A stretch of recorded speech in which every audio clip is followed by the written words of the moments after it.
Hi hello ನಮಸ್ತೆ. ಇದು ಮೈ target YouTube channel. ನಾನು ಶಿವಾನಂದ ರಾಠೋಡ್. Question number 71. ಭಾರತದಲ್ಲಿ ಹಸಿರು ಕ್ರಾಂತಿಯನ್ನು ಯಾವ ದೇಶದ ಮಾದರಿಯಿಂದ ಪಡೆಯಲಾಗಿದೆ? ಮೈ ಡಿಯರ್ ಫ್ರೆಂಡ್, ತುಂಬ ಇಂಪಾರ್ಟೆಂಟ್.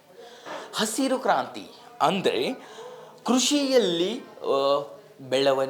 ಕೃಷಿಯ ಬೆಳವಣಿಗೆಯನ್ನು ಹೆಚ್ಚಿಸುವುದು ಅಥವಾ ಕೃಷಿಯ ಬೆಳವಣಿಗೆಯನ್ನು ಮಾಡುವುದು. ಹಸಿರು ಕ್ರಾಂತಿ ಇದು ಭಾರತದಲ್ಲಿ ಯಾವಾಗ ಜಾರಿಗೆ ಬಂತು ಅಂದರೆ 1965ರಲ್ಲಿ ಭಾರತದಲ್ಲಿ ಇದನ್ನು ಪರಿಚಯ ಮಾಡ್ತಾರೆ. ಆದರೆ ಪ್ರಥಮ ಬಾರಿಗೆ 1966-67ರಲ್ಲಿ ಪಂಜಾಬ್ನಲ್ಲಿ high yielding variety high yielding variety high yielding variety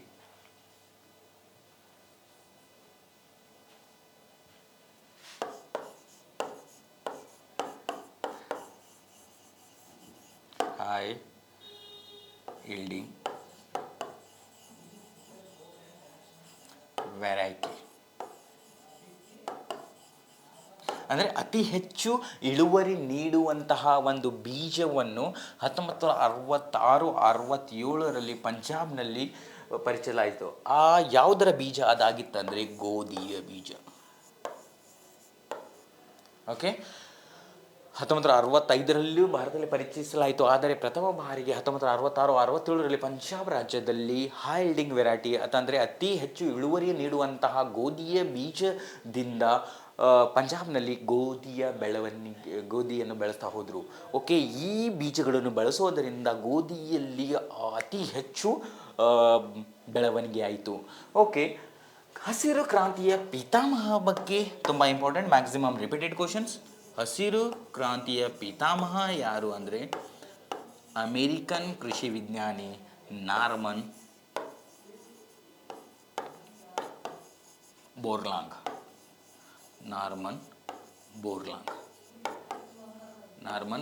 ಅವರು.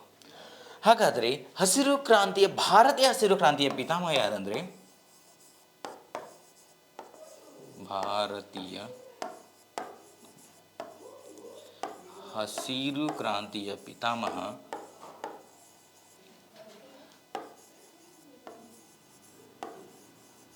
MS. Swaminathan. My dear friends, M S. Swaminathan.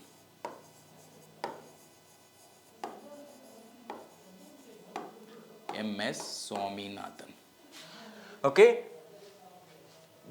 ಹಸಿರು ಕ್ರಾಂತಿಯ ಪಿತಾಮಹ ಯಾರು ಅಂತ ಅಷ್ಟೇ ಕೇಳಿದರೆ ನಾರ್ಮನ್ ಬೋರ್ಲಾಂಗ್ ಅಂತ ಬರೀರಿ.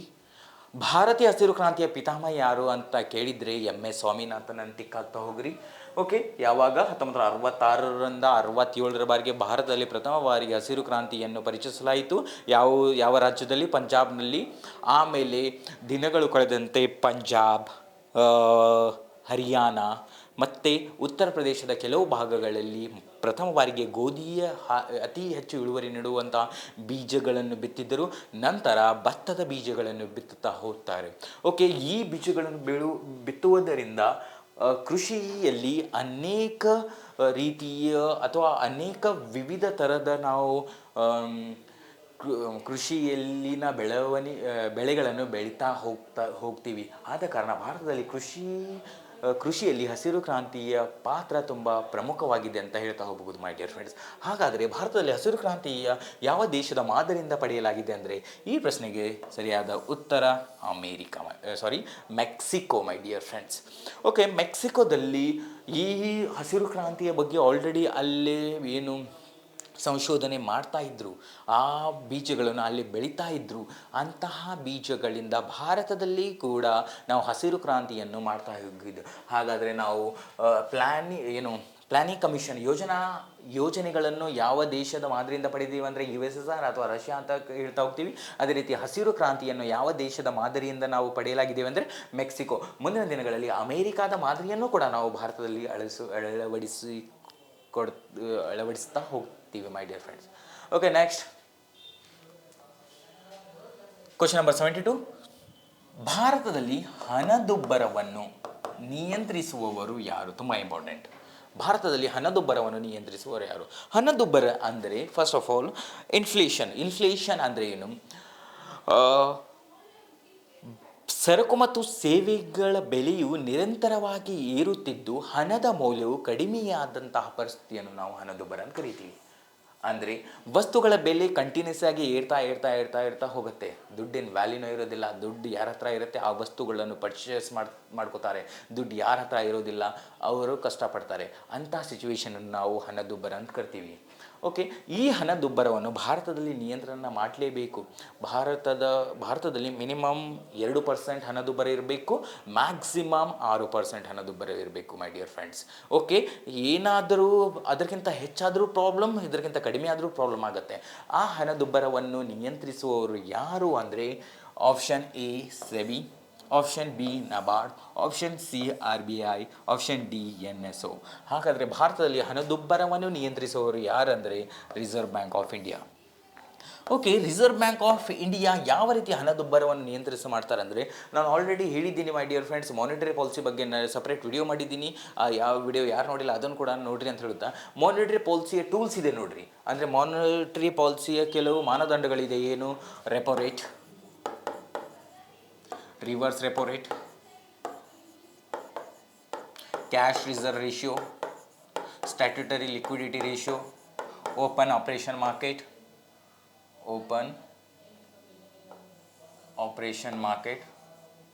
Next bank rate.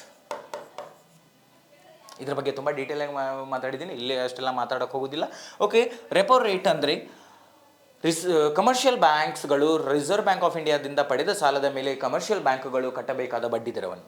ಹಾಗಾದರೆ ರೆಪೋ ರೇಟ್ನ ಇನ್ಕ್ರೀಸ್ ಮಾಡ್ತಾ ಹೋದರೆ ಯಾರು ಕೂಡ ರೆಪೋ ರೇಟ್ ಅಂದರೆ ಬಡ್ಡಿ ದರವನ್ನು ಇನ್ಕ್ರೀಸ್ ಮಾಡ್ತಾ ಹೋದರೆ ಯಾರು ಜನರು ಸಾಲವನ್ನು ಪಡೆದುಕೊಳ್ಳಲು ಇಷ್ಟಪಡುವುದಿಲ್ಲ. ಏನು ಸಿಕ್ಕಾಪಟ್ಟೆ ಬಡ್ಡಿ ಕೊಟ್ಟಿದ್ದಾರೆ ಆ ಬ್ಯಾಂಕ್ದವರು, ಏನಕ್ಕೆ ಸಾಲ ಮಾಡಬೇಕು, ಈಗ ಎಷ್ಟಿದೆ ಅಷ್ಟರಲ್ಲಿ ಜೀವನ ಮಾಡೋಣ ಅಂತ ಜನರ ಮನಸ್ಸಲ್ಲಿ ಬರುತ್ತೆ ಮೈ ಡಿಯರ್ ಫ್ರೆಂಡ್ಸ್. ಆ ಕಾರಣ ಜನರಲ್ಲಿ ದುಡ್ಡಿನ ಪ್ರಮಾಣ ಕಡಿಮೆ ಆಗ್ತಾ ಹೋಗುತ್ತೆ. ಆದ ಕಾರಣ ವಸ್ತುಗಳ ಉತ್ಪಾದನೆ ಹೆಚ್ಚಾದರೆ ವಸ್ತುಗಳ ಉತ್ಪಾದನೆ ಹೆಚ್ಚಾಗಿ ಏನು ಮಾರ್ಕೆಟ್ನಲ್ಲಿ ಹಣದ ಹರಿವು ಕಡಿಮೆ ಆದರೆ ಆವಾಗ ಹಣದುಬ್ಬರ ಕಡಿಮೆ ಆಗ್ತಾ ಹೋಗುತ್ತೆ. ಹಾಗಾದರೆ ಈ ಪ್ರಶ್ನೆಗೆ ಸರಿಯಾದ ಉತ್ತರ ಏನು? Reserve bank of India. Okay, Reserve bank of India ಇನ್ನೊಂದು ಕಂಟ್ರೋಲ್ ಮಾಡುತ್ತೆ, ಏನಂದರೆ ದ ಬ್ಯಾಲೆನ್ಸ್ ಆಫ್ ಪೇಮೆಂಟ್, ಪಾವತಿ ಶಿಲ್ಕು, ಬ್ಯಾಲೆನ್ಸ್ ಆಫ್ ಪೇಮೆಂಟ್. ಪಾವತಿ ಶಿಲ್ಕು ಇದು ಒಂದು ಏನು ಹಣದ ಪಟ್ಟಿಯಾಗಿದ್ದು, ಇದರಲ್ಲಿ ಒಂದು ರಾಷ್ಟ್ರ ಇನ್ನೊಂದು ರಾಷ್ಟ್ರದೊಡನೆ ನಡೆಸಿದ ಅಂತಾರಾಷ್ಟ್ರೀಯ ವ್ಯಾಪಾರದ ಹಣಕಾಸಿನ ವ್ಯವಹಾರಗಳನ್ನು ತೋರಿಸುವಂತಹ ಪಟ್ಟಿ, ಬ್ಯಾಲೆನ್ಸ್ ಆಫ್ ಪೇಮೆಂಟ್. ಓಕೆ, ಈ ಬ್ಯಾಲೆನ್ಸ್ ಆಫ್ ಪೇಮೆಂಟ್ನ ಭಾರತದಲ್ಲಿ ಯಾರು ನಿಯಂತ್ರಣ ಮಾಡ್ತಾರೆ ಅಂದರೆ Reserve bank of India my dear friend. ತುಂಬ important. Okay, the next one, ಇವು ಎರಡು ಇಂಪಾರ್ಟೆಂಟ್. ಹಣದುಬ್ಬರವನ್ನು ಯಾರು ನಿಯಂತ್ರಿಸುತ್ತಾರೆ ಅಂದರೂ ಕೂಡ Reserve bank of India. The balance of ಪೇಮೆಂಟ್ನ ಭಾರತದಲ್ಲಿ ಯಾರು ನಿಯಂತ್ರಿಸ್ತಾರೆ ಅಂದರೂ ಕೂಡ ರಿಸರ್ವ್ ಬ್ಯಾಂಕ್ ಆಫ್ ಇಂಡಿಯಾ ಅಂತ ಹೇಳ್ತಾ ಹೋಗ್ತೀವಿ. ನೆಕ್ಸ್ಟ್ ಸೆಬಿ, ತುಂಬ important. Security Exchange Board of India. Security Exchange Board of India.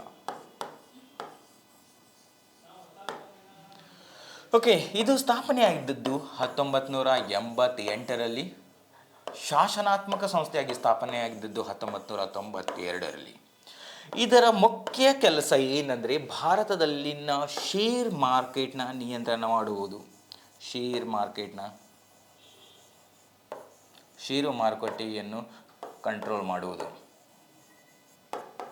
Okay, Security Exchange Board of India 1988ರಲ್ಲಿ ಸ್ಥಾಪನೆಯಾಯಿತು. ಇದು ಶಾಸನಾತ್ಮಕ ಸಂಸ್ಥೆಯಾಗಿ ಬದಲಾದದ್ದು ಯಾವಾಗ ಅಂದರೆ 1992ರಲ್ಲಿ. ಓಕೆ, ಸೆಬಿ ಏನು ಕಂಟ್ರೋಲ್ ಮಾಡುತ್ತೆ ಅಂದರೆ ಶೇರ್ ಮಾರ್ಕೆಟ್. ಭಾರತದಲ್ಲಿ ಷೇರು ಮಾರುಕಟ್ಟೆಯನ್ನು ನಿಯಂತ್ರಿಸುವ ಸಂಸ್ಥೆ ಯಾವುದು ಅಂತ ಇನ್ನು ಮುಂದಿನ ಎಕ್ಸಾಮಲ್ಲಿ ಏನಾದರೂ ಕೇಳಿದರೆ ಸೆಬಿ ಅಂತ ಟೇಕ್ ಮಾಡಿ ಬರ್ರಿ ಮೈ dear friends. Okay, the next one, NABARD, national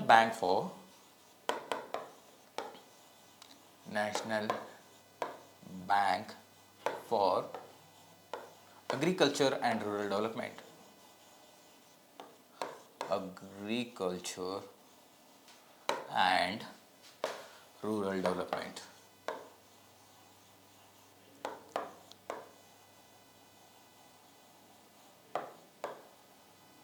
ಭಾರತದಲ್ಲಿ ಕೃಷಿ ಮತ್ತು ಗ್ರಾಮೀಣ ಅಭಿವೃದ್ಧಿಗೆ ಸಂಬಂಧಿಸಿದ ಬ್ಯಾಂಕ್ ಯಾವುದಂದರೆ ನಬಾರ್ಡ್. ಇದು ಸ್ಥಾಪನೆಯಾದದ್ದು 1982ರಲ್ಲಿ.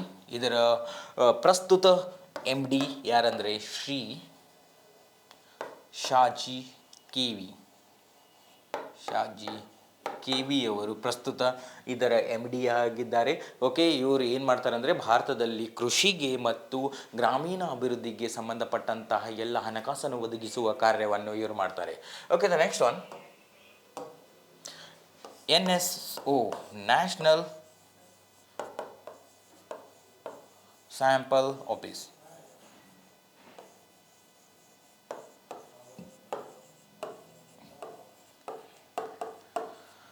ಓಕೆ, ಇದು NSSO, national sample survey office ಮತ್ತು ಸೆಂಟ್ರಲ್ ಸ್ಟ್ಯಾಟಿಸ್ಟಿಕಲ್ ಆಫೀಸ್ ಎರಡೂ ಮರ್ಜ್ ಆಗಿ ಪ್ರಸ್ತುತವಾಗಿ ಚಾಲನೆಯಲ್ಲಿರುವ ಸಂಸ್ಥೆ ಯಾವುದಂದರೆ NSO. ಇದು 23 ಮೇ 2019ರಲ್ಲಿ NSSO ಮತ್ತು CSOಗಳು ಮರ್ಜ್ ಆಗಿ ನ್ಯಾಷನಲ್ ಸ್ಯಾಂಪಲ್ ಆಫೀಸ್ನ ಜಾರಿಗೆ ತರ್ತಾರೆ.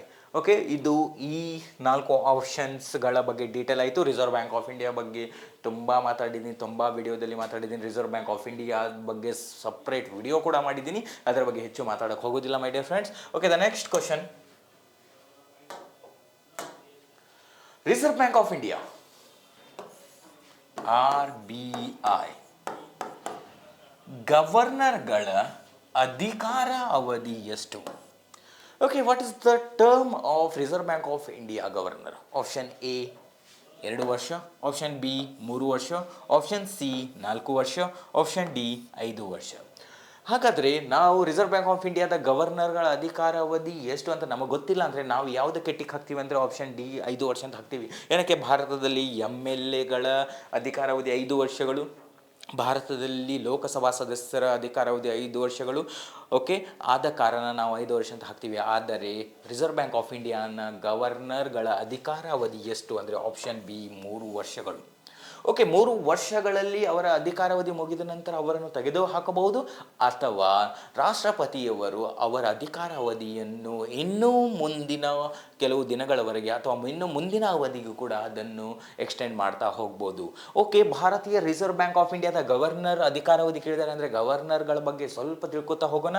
Okay, Reserve bank of India 1935ರಲ್ಲಿ ಸ್ಥಾಪನೆಯಾದಾಗ ಅದರ ಗವರ್ನರ್ ಯಾರಾಗಿದ್ದಾರೆ ಅಂದರೆ Osborne Smith. Sir Osborne Smith ಅವರಾಗಿದ್ದರು. ಇವರು ರಿಸರ್ವ್ ಬ್ಯಾಂಕ್ ಆಫ್ ಇಂಡಿಯಾದ ಪ್ರಥಮ governor. The next, Reserve bank of ಇಂಡಿಯಾದ ಫಸ್ಟ್ ಭಾರತೀಯ ಗವರ್ನರ್ ಯಾರಂದರೆ ಭಾರತೀಯ ಗವರ್ನರ್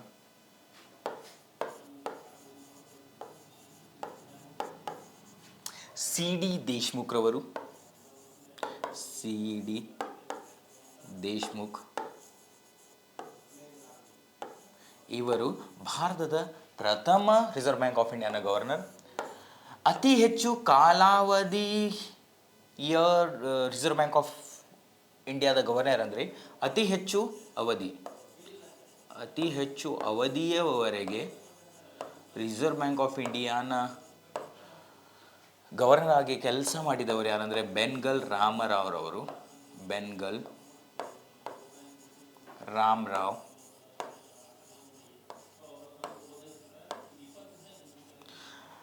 ಮತ್ತೆ ಅತಿ ಕಡಿಮೆ ಅವಧಿಯ ರಿಸರ್ವ್ ಬ್ಯಾಂಕ್ ಆಫ್ ಇಂಡಿಯಾದ ಗವರ್ನರ್ ಯಾರಾಗಿದ್ದಾರೆ ಅಂದರೆ ಅಮಿತಾಬ್ ಘೋಷ್.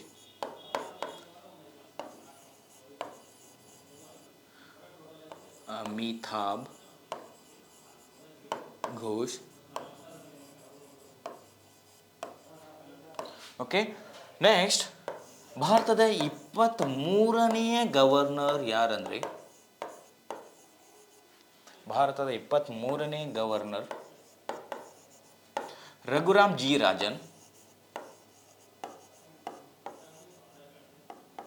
ರಘುರಾಮ್ ರಾಜನ್. ಭಾರತದ 24ನೇ ಗವರ್ನರ್ ಉರ್ಜಿತ್ ಪಟೇಲ್. ಏನಕ್ಕೆ ಇವೆಲ್ಲ ಹೇಳ್ತಾ ಇದ್ದೀನಿ ಅಂದರೆ ಮೈ ಡಿಯರ್ ಫ್ರೆಂಡ್ಸ್, ಹೊಂದಿಸಿ ಬರೀರಿ ಅಂತ ಕ್ವಶನ್ ಕೇಳ್ಬೋದು, ಆವಾಗ ನಮಗೆ ಇವೆಲ್ಲ ನೆನಪಿರಬೇಕು. 24ನೇ ಗವರ್ನರ್ ಉರ್ಜಿತ್ ಪಟೇಲ್. ಪ್ರಸ್ತುತ ಮತ್ತು 25ನೇ ಗವರ್ನರ್ ಜನರಲ್ ಯಾರಂದರೆ ಶಕ್ತಿಕಾಂತ್ ದಾಸ್ ರವರು.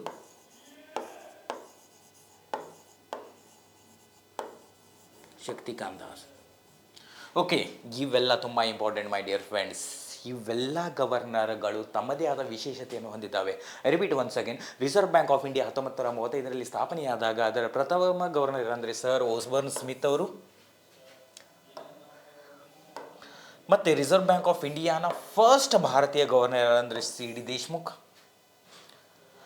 ಅತಿ ಹೆಚ್ಚು ಅವಧಿಯ ಗವರ್ನರ್ ಯಾರಾಗಿದ್ದಂದರೆ ಬೆನ್ಗಲ್ ರಾಮರಾವ್ ರವರು.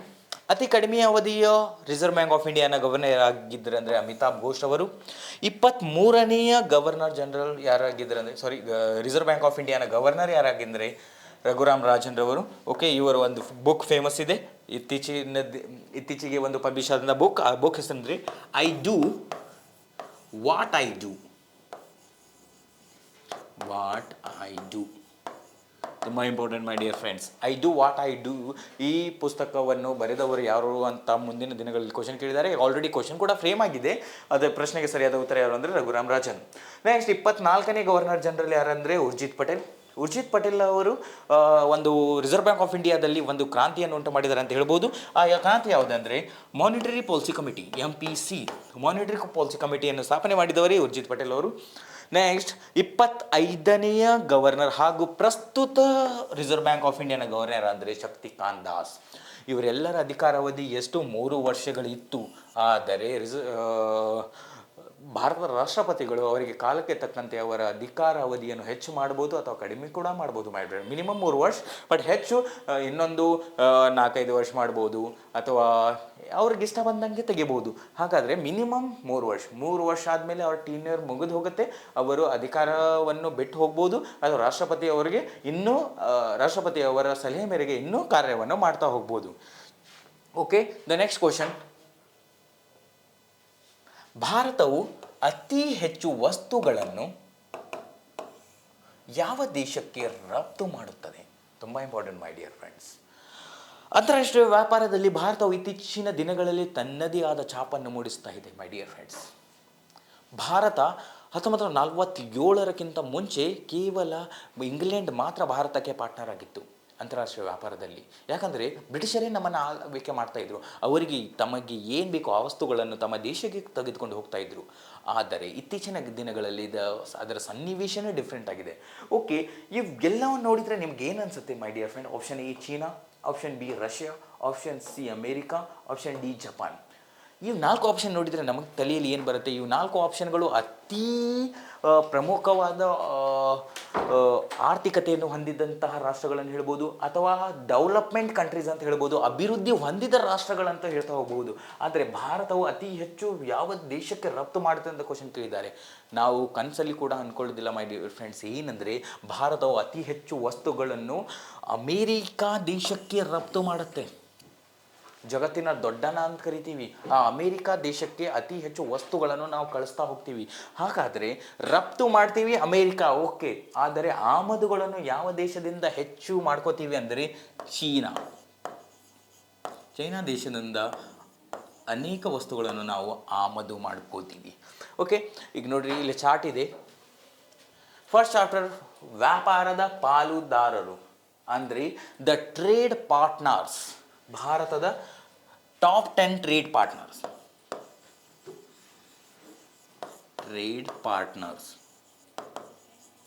ಇದು ಎವ್ರೇಜ್ ಟ್ರೇಡ್ ಪಾರ್ಟ್ನರ್ಸ್ ಅಂದರೆ ಆಮದು ರಫ್ತುಗಳನ್ನು ಎಲ್ಲ ಎವ್ರೇಜ್ ಮಾಡಿ ಅತಿ ಹೆಚ್ಚು ನಾವು ಯಾವ 10 ಸಂಘಟನೆಗಳ ಜೊತೆಗೆ ಅಥವಾ 10 ದೇಶಗಳ ಜೊತೆಗೆ ನಾವು ವ್ಯಾಪಾರ ಮಾಡ್ತಾ ಇದ್ದೀವಿ ಅಂತ ಈ ಟೇಬಲ್ ಇದೆ. ಫಸ್ಟ್ ನೋಡ್ರಿ, ಏಷ್ಯನ್ ಒಕ್ಕೂಟ. ಏಷ್ಯನ್ ಫುಲ್ ಫಾರ್ಮ್ ಕೂಡ ಮ್ಯಾಕ್ಸಿಮಮ್ ಟೈಮಲ್ಲಿ ಕೇಳಿದ್ದಾರೆ ಮೈ ಡಿಯರ್ ಫ್ರೆಂಡ್ಸ್. ಏನು ಅಂದರೆ ಏಷ್ಯನ್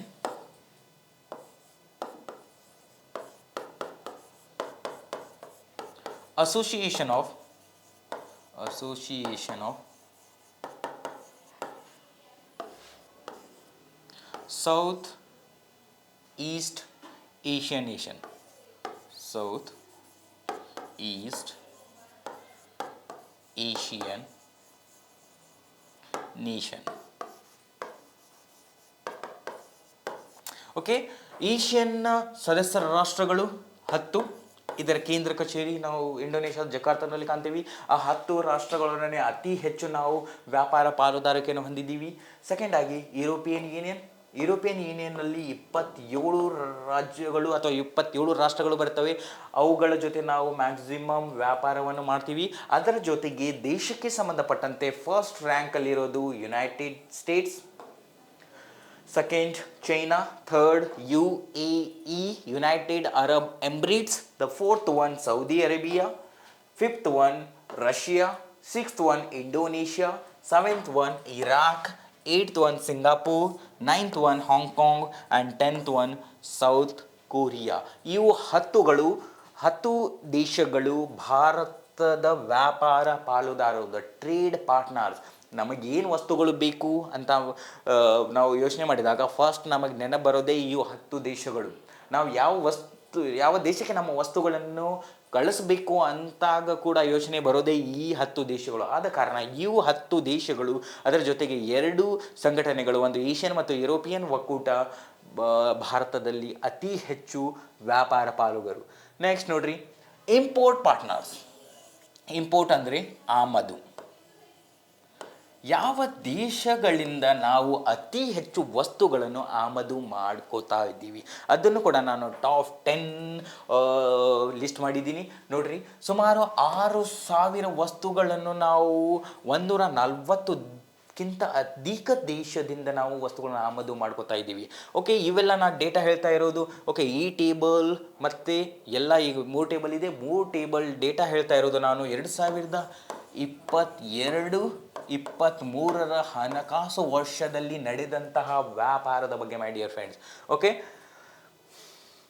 ನೋಡ್ರಿ, ಅತಿ ಹೆಚ್ಚು ಆಮದು ವಸ್ತುಗಳನ್ನು ತರಿಸಿಕೊಳ್ಳುವುದಕ್ಕೆ ಆಮದು ಅಂತ ಕರಿತೀವಿ. ಯಾವುದು ದೇಶದಿಂದ ಮಾಡ್ತೀವಿ ಅಂದರೆ ಫಸ್ಟ್ ಒನ್ ಚೈನಾ. ಎಷ್ಟು US ಬಿಲಿಯನ್ ಡಾಲರ್ಗಳಲ್ಲಿ, $90.72 ಬಿಲಿಯನ್ ಡಾಲರ್ಗಳಲ್ಲಿ, ಅಂದರೆ ಟೋಟಲ್ 100% ನಾವು ವಸ್ತುಗಳನ್ನು ತರಿಸ್ತಾ ಇದ್ದೀವಿ. ಅಂದರೆ ಚೈನಾದಿಂದ ಮಾತ್ರನೇ 13.83% ನಾವು ವಸ್ತುಗಳನ್ನು ಆಮದು ಮಾಡ್ಕೋತಾ ಇದ್ದೀವಿ. ಅಂದರೆ ಏನಿರ್ಬೋದು, ನಮಗೆ ಬೇಕಾದಂತಹ ಬಿಡಿ ಭಾಗಗಳು, ಅದು ಆಟೋಮೊಬೈಲ್ ಸಂಬಂಧಪಟ್ಟು ಇರ್ಬೋದು, ಅಥವಾ ಮಷಿನೀಸ್ ಸಂಬಂಧಪಟ್ಟಿರ್ಬೋದು, ಸಾಫ್ಟ್ವೇರ್ ಸಂಬಂಧಪಟ್ಟಿರ್ಬೋದು, ಅಥವಾ ಹಾರ್ಡ್ವೇರ್ಗೆ ಸಂಬಂಧಪಟ್ಟಿರ್ಬೋದು. ಎಲ್ಲ ಬಿಡಿ ಭಾಗಗಳನ್ನು ಮ್ಯಾಕ್ಸಿಮಮ್ ತರಿಸ್ತಾ ಇರೋದೇ ಚೈನಾದಿಂದ. ಚೈನಾದ ಆ್ಯಪ್ಗಳನ್ನು ಬೈಕೌಟ್ ಮಾಡ್ತೀವಿ, ಆದರೂ ಕೂಡ ಅದು ನೋಡ್ರಿ, ಆಮದುದಲ್ಲಿ ಫಸ್ಟ್ ರ್ಯಾಂಕ್ ಇರೋದೇ ಚೈನಾ. ದ ಸೆಕೆಂಡ್ ಒನ್ ಯಾವ ದೇಶದಿಂದ ನಾವು ತರಿಸ್ತೀವಂದರೆ UAE ಇಂದ. ದ ಥರ್ಡ್ ರ್ಯಾಂಕಲ್ಲಿರೋದು ಯುನೈಟೆಡ್ ಸ್ಟೇಟ್ಸ್. ಇದು ನೋಡ್ರಿ, ಈ table value in terms of money US ಡಾಲರಲ್ಲಿ, ಬಿಲಿಯನ್ನಲ್ಲಿ, ಮತ್ತು ಇದು ಶೇರ್ ಟೋಟಲ್ 100%ಅಲ್ಲಿ ಎಷ್ಟು ಪರ್ಸೆಂಟ್ ನಾವು ಯಾವ ದೇಶದಿಂದ ತರಿಸ್ತಾ ಇದ್ದೀವಿ ಅಂತ ಈ ಟೇಬಲ್ ತೋರಿಸ್ತಾ ಹೋಗುತ್ತೆ. ಈ ಕಾಲಮ್. ಓಕೆ, ಇವೆಲ್ಲ ranks. First one China, second one United States of United Arab Emirates, third one United States of America, the fourth one ರಷ್ಯಾಯಿಂದ, fifth one Saudi Arabia, sixth one Iraq, seventh one Indonesia, eighth one Singapore, ninth one South Korea, 10th one Australia. Okay, ಇವು 10 ರಾಷ್ಟ್ರಗಳಿಂದ ನಾವು maximum ವಸ್ತುಗಳನ್ನು ಆಮದು ಮಾಡ್ಕೋತಾ ಹೋಗ್ತಾ ಇದ್ದೀವಿ ಮೈ dear friends. 2022-2023 ಹಣಕಾಸು ವರ್ಷದಲ್ಲಿ ನಾವು ವಸ್ತುಗಳನ್ನು ತರಿಸಿದಂತಹ ಟೇಬಲ್ ಇದು. ನೆಕ್ಸ್ಟ್, ಎಕ್ಸ್ಪೋರ್ಟ್ ಅಂದರೆ ರಫ್ತು. ವಸ್ತುಗಳನ್ನು ಭಾರತದಿಂದ ಬೇರೆ ಬೇರೆ ದೇಶಗಳಿಗೆ ಕಳಿಸುವುದನ್ನು ನಾವು ರಫ್ತು ಅಂತ ಕರಿತೀವಿ. ಸುಮಾರು 7,500ಕ್ಕಿಂತ ಹೆಚ್ಚು ವಸ್ತುಗಳನ್ನು ನಾವು 192 ದೇಶಗಳಿಗೆ ಕಳಿಸ್ತಾ ಇದ್ದೀವಿ ಮೈ ಡಿಯರ್ ಫ್ರೆಂಡ್ಸ್. ಇದು ಕೂಡ 2022-23 ಹಣಕಾಸಿನ ವರ್ಷದಲ್ಲಿ ನಾವು ಕೈಗೊಂಡಂತಹ ಅಂತಾರಾಷ್ಟ್ರೀಯ ವ್ಯಾಪಾರದ ಟೇಬಲ್ ಆಗಿದೆ. ಓಕೆ, ಇದು ಕೂಡ ಸೇಮ್, ಎಷ್ಟು ವ್ಯಾಲ್ಯೂದಿದು ಈ ಕಾಲಮ್ ಆ್ಯಂಡ್ ಎಷ್ಟು ಪರ್ಸೆಂಟ್ ಶೇರಲ್ಲಿ. ಓಕೆ, ಅತಿ ಹೆಚ್ಚು ವಸ್ತುಗಳನ್ನು ನಾವು ರಫ್ತು ಮಾಡ್ತಾ ಇರೋದು ಯಾವ ದೇಶಕ್ಕೆ ಅಂದರೆ ಯುನೈಟೆಡ್ ಸ್ಟೇಟ್ಸ್ ಆಫ್ ಅಮೇರಿಕಾ. ಎಷ್ಟು 17.45% ಅಷ್ಟು ಶೇರ್ಸ್ನ ನಾವು ಕೇವಲ ಒಂದು ರಾಷ್ಟ್ರಕ್ಕೆ ಮಾತ್ರ ರಫ್ತು ಮಾಡ್ತಾ ಇದ್ದೀವಿ. Second one U A E, United Arab Emirates. The third one ನೆದರ್ಲ್ಯಾಂಡ್ಗೆ. ದ ಫೋರ್ತ್ ಒನ್ ಚೈನಾಗೆ. ನೋಡಿರಿ, ಫೋರ್ತ್ ರ್ಯಾಂಕ್ ಇದೆ ನಾವು ಕಳಿಸುವ ವಸ್ತುವಲ್ಲಿ, ಬಟ್ ತರಿಸಿಕೊಳ್ಳುವ ವಸ್ತುದಲ್ಲಿ ಚೈನಾ ರ್ಯಾಂಕ್ ಇರೋದು first one. Next Singapore, U K, United Kingdom ಅಂದರೆ London, England. Okay, next Saudi Arabia, 8th rank Hong Kong, 9th one Germany, 10th one Brazil. Okay, ಇವೆಲ್ಲ 10 ಟಾಪ್ 10 ರ್ಯಾಂಕ್ ನಾವು ವಸ್ತುಗಳನ್ನು ಎಕ್ಸ್ಪೋರ್ಟ್ ಮಾಡುವಂಥ ಟೇಬಲ್ ಇದು. Okay, question number 75. PAN ವಿಸ್ತೃತ್ವ ರೂಪ ಏನು? PAN permanent account number ಎಲ್ಲಿದೆ ನೋಡ್ರಿ. Option A personal account number ಅಲ್ಲ. Option B permanent account number, yes. Option C public account number ಅಲ್ಲ. ಪೋಸ್ಟಲ್ ಅಕೌಂಟ್ ನಂಬರ್ ಕೂಡ ಅಲ್ಲ. ಪ್ಯಾನ್ನ full form permanent account number. Okay, ಪ್ಯಾನ್ನ ನಾವು ಭಾರತದಲ್ಲಿ 1972ರಲ್ಲಿ ಇಂಟ್ರಡ್ಯೂಸ್ ಮಾಡ್ತೀವಿ. ಇದು 10 ಡಿಜಿಟನ್ನು ಒಳಗೊಂಡಂತಹ ಒಂದು ವಿಶೇಷವಾದ ಸಂಖ್ಯೆಯನ್ನು ಹೊಂದಿದೆ. ಆ 10 ಡಿಜಿಟ್ಗಳು ಏನೇನು ಇಂಡಿಕೇಟ್ ಮಾಡ್ತಾ ಇದ್ದೇವೆ ಅಂತ ನೋಡ್ತಾ ಹೋಗೋಣ. ನೋಡ್ರಿ, ಓಕೆ, ನಿಮ್ದು ಎಲ್ಲರ ಹತ್ರ ಪ್ಯಾನ್ ಕಾರ್ಡ್ ಇರುತ್ತೆ, ತುಂಬ ಇಂಪಾರ್ಟೆಂಟ್. ಇತ್ತೀಚಿನ ದಿನಗಳಲ್ಲಿ ಪ್ಯಾನ್ ಕಾರ್ಡ್ ಇಲ್ಲ ಅಂದರೆ ನೀವು ಯಾವುದೇ ಬ್ಯಾಂಕಿಂಗ್ ವ್ಯವಹಾರವನ್ನು ಮಾಡಲಿಕ್ಕೆ ಸಾಧ್ಯವಿಲ್ಲ. ಪ್ಯಾನ್ ಕಾರ್ಡನ್ನು ನಿರ್ವಹಿಸುವುದು ಇನ್ಕಮ್ ಟ್ಯಾಕ್ಸ್ ಡಿಪಾರ್ಟ್ಮೆಂಟ್ದವರು. ಓಕೆ, ನಾವು ಒಂದು ಹೊಸ ಬ್ಯಾಂಕ್ ಅಕೌಂಟ್ ತೆಗಿಬೇಕಾದ್ರೂ ಇತ್ತೀಚಿನ ದಿನಗಳಲ್ಲಿ ಪ್ಯಾನ್ ಕಾರ್ಡ್ ತುಂಬ ಇಂಪಾರ್ಟೆಂಟ್. ವಿತೌಟ್ ಪ್ಯಾನ್ ಕಾರ್ಡ್ ನಾವು ಅಕೌಂಟ್ ಕೂಡ ತೆಗಿಲಿಕ್ಕೆ ಸಾಧ್ಯ ಇಲ್ಲ. ಓಕೆ, 10 ಡಿಜಿಟ್ ಅಂತ ಹೇಳಿದ್ದೀನಿ ನೋಡ್ರಿ. 1 2 3 4 5 6 7 8 9 10 ಡಿಜಿಟ್ ಪ್ಯಾನ್ ಕಾರ್ಡಲ್ಲಿದೆ. ಪ್ಯಾನ್ ಕಾರ್ಡ್ ಪರ್ಮನೆಂಟ್ ಅಕೌಂಟ್ ನಂಬರಲ್ಲಿ 10 ಡಿಜಿಟ್. ಆಧಾರ್ ಕಾರ್ಡಲ್ಲಿ ನಾವು ನೋಡ್ತಾ ಹೋಗ್ತೀವಿ 12 ಡಿಜಿಟ್. ಪರ್ಮನೆಂಟ್ ಅಕೌಂಟ್ ನಂಬರಲ್ಲಿ 10 ಡಿಜಿಟ್ಗಳು 10 ವಿಶೇಷತೆ ಹೊಂದಿದೆ. ಮೊದಲ 3 ಡಿಜಿಟ್ ಏನು ಇಂಡಿಕೇಟ್ ಮಾಡುತ್ತೆ ಅಂದರೆ,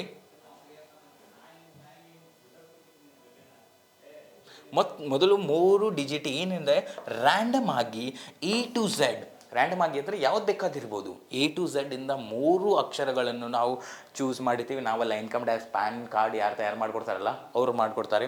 ಸರ್ ನಮ್ಮ ಪ್ಯಾನ್ ಕಾರ್ಡ್ನ ಆನ್ಲೈನ್ ಸೆಂಟರ್ಸ್ ಅವರು ತಯಾರು ಮಾಡಿಕೊಡ್ತಾರೆ, ಅವರೇ ನಂಬರ್ ಕೊಡ್ತಾರೆ ಅಂತ ಹಾಗಲ್ಲ, ಇನ್ಕಮ್ ಟ್ಯಾಕ್ಸ್ ಡಿಪಾರ್ಟ್ಮೆಂಟ್ದವರು ಅದನ್ನು ಕೊಡ್ತಾರೆ. ಓಕೆ, ನೆಕ್ಸ್ಟ್ 4ನೇ ಅಕ್ಷರ ಏನು ಇಂಡಿಕೇಟ್ ಮಾಡುತ್ತೆ ಅಂದರೆ, ಏನಿದ್ರೆ ಪಿ ಇದ್ದರೆ ಅದು ಪ್ರೈವೇಟ್ದವ್ರದ್ದು ಇಂಡಿವಿಜುವಲ್ ವೈಯಕ್ತಿಕ ಪ್ಯಾನ್ ಕಾರ್ಡ್ ಅಂತ, ಅಥವಾ ಸಿ ಇದ್ದರೆ ಒಂದು ಕಂಪನಿಯ ಪ್ಯಾನ್ ಕಾರ್ಡ್ ಅಂತ, ಎ ಇದ್ದರೆ ಒಂದು ಸಂಸ್ಥೆಯ ಪ್ಯಾನ್ ಕಾರ್ಡ್ ಅಂತ, ಅಥವಾ ಎಫ್ ಇದ್ದರೆ ಒಂದು ಕೈಗಾರಿಕಾ ಸಂಸ್ಥೆಯ ಪ್ಯಾನ್ ಕಾರ್ಡ್ ಅಂತ ಅರ್ಥ, ಎಚ್ ಇದ್ದರೆ ಒಂದು ಅವಿಭಕ್ತ ಕುಟುಂಬದ ಬಿಸ್ನೆಸ್ ಮಾಡೋದು ಅಂತ ಅರ್ಥ. ನೆಕ್ಸ್ಟ್ ಟಿ ಇದ್ದರೆ ಒಂದು ಟ್ರಸ್ಟ್ನ ಪ್ಯಾನ್ ಕಾರ್ಡ್ ಅಂತ ಅರ್ಥ. ಕೆ ಅಂತ ಇರುತ್ತೆ ನೋಡ್ರಿ, 5ನೇ ಡಿಜಿಟ್, ಅದು ನಿಮ್ಮ first letter of the applicant sir name. ನಿಮ್ಮ ಅಡ್ಡ ಹೆಸರಿನ ಮೊದಲ ಸ್ಪೆಲ್ಲಿಂಗ್ ಯಾವುದಿರುತ್ತೆ ಅಲ್ಲ ಅದೇ ಇರುತ್ತೆ ಮೈ ಡಿಯರ್ ಫ್ರೆಂಡ್ಸ್. ಓಕೆ, ನೆಕ್ಸ್ಟ್ ಇನ್ನು ಡಿಜಿಟ್ ನಂಬರ್ 6 7 8 9 ಇವು ಏನು ನಾವು 001ರಿಂದ 9999ರವರೆಗೆ ಯಾವುದೇ ಕೂಡ ಡಿಜಿಟ್ನ ನಾವು ಇಲ್ಲಿ ನೋಡ್ತಾ ಹೋಗ್ತೀವಿ. ಕೆ ಇದು ಚೆಕ್ ಡಿಜಿಟ್ ಆಗಿ ನಮಗೆ ಕಾಣುತ್ತೆ ಮೈ ಡಿಯರ್ ಫ್ರೆಂಡ್ಸ್. ಇದು all about the PAN card. Okay my dear friends, ಇಲ್ಲಿವರೆಗೂ ನಾನು ಸುಮಾರು 10 ಕ್ವಶನ್ಸ್ನ ಡೀಟೇಲ್ ಆಗಿ ಈ ಭಾಗದಲ್ಲಿ ಡಿಸ್ಕಷನ್ ಮಾಡಿದ್ದೀನಿ. ಓಕೆ, ಮುಂದಿನ ದಿನಗಳಲ್ಲಿ ಇನ್ನೂ ಅನೇಕ ಕ್ವಶನ್ಸ್ಗಳನ್ನು ತರಬೇಕು, ನಿಮ್ಮ ಮುಂದೆ ಪ್ರಸ್ತುತಪಡಿಸಬೇಕಂತ ಅಂದ್ಕೊಂಡಿದ್ದೀನಿ. ಆದ ಕಾರಣಕ್ಕಾಗಿ ಈ ನನ್ನ ಪ್ರಯತ್ನ ನಿಮಗೆ ಇಷ್ಟವಾದರೆ ಈ ವಿಡಿಯೋನ ಮ್ಯಾಕ್ಸಿಮಮ್ ನಿಮ್ಮ ಫ್ರೆಂಡ್ಸ್ಗೆ ಶೇರ್ ಮಾಡಿರಿ ಅಂತ ಹೇಳುತ್ತಾ, ಯಾರು ನಮ್ಮ ಚಾನಲ್ಗೆ ಸಬ್ಸ್ಕ್ರೈಬ್ ಆಗಿಲ್ಲ ಸಬ್ಸ್ಕ್ರೈಬ್ ಆಗ್ರಿ ಅಂತ ಹೇಳುತ್ತಾ, ಇಲ್ಲಿವರೆಗೂ ನಾನು ಈ ವಿಡಿಯೋವನ್ನು ನೋಡಿದ್ದಕ್ಕಾಗಿ ಎಲ್ಲರಿಗೂ ಧನ್ಯವಾದಗಳು. Thank you so much.